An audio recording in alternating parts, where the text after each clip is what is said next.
The happy time in Latvia was the Swedish era.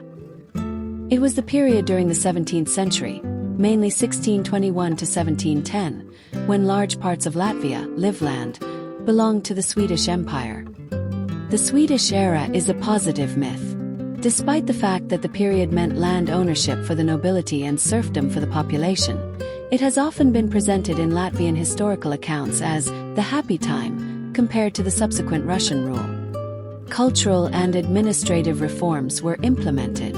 During the Swedish period, schools were founded, and the Bible was translated into Latvian. Riga was Sweden's largest city in the 17th century. Although the peasants were still serfs, it was clear that the Swedish crown tried to limit the power of the nobility over the peasants, which contributed to the positive legacy. The period was characterized by constant warfare and was not really a peaceful time. The province of Swedish Livonia came under Swedish rule at the Truce of Altmark in 1629. Gustav II Adolf had conquered Riga in 1621. The city was the richest in the entire Baltic Sea region, our jewel in the crown. All land north of the Daugava River went to Sweden. Livonia contributed 1/3 to the Swedish war treasury, and Riga was the largest trading city in Northern Europe. For the Latvians, the era was a time when they gained influence. The first Bible to be translated into Latvian came during this period. Their written language also developed.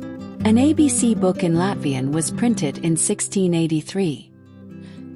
The serfdom of the peasants was abolished, and the people were given the right to complain directly to the king. Sweden also built village schools for the non-German-speaking population. The church was responsible for ensuring that the children learned to write, read, and sing hymns. When the kingdom left the Baltics, the peasants could read. The big losers were the Baltic German population, who complained loudly. When Riga fell on July 3, 1710, Swedish rule ended. The Swedish era ended with the Peace of Nystad in 1721 after the Great Northern War, when the area was conquered by Russia.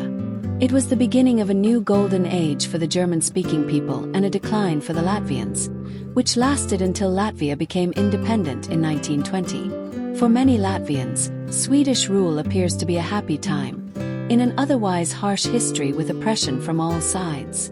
What remains of the Swedish rule in Riga are parts of the fortification that Erik Dahlberg had constructed during his time as Governor-General of Swedish Livonia. The walls became one of the strongest defensive structures in Northern Europe.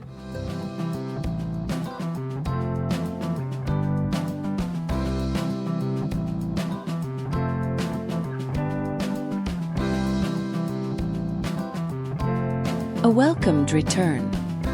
Sweden decided to send a reduced mechanized battalion, comprising approximately 550 to 600 soldiers from the Sodreskanska Regiment, P7, to Latvia as part of NATO's deterrent presence, forward land forces.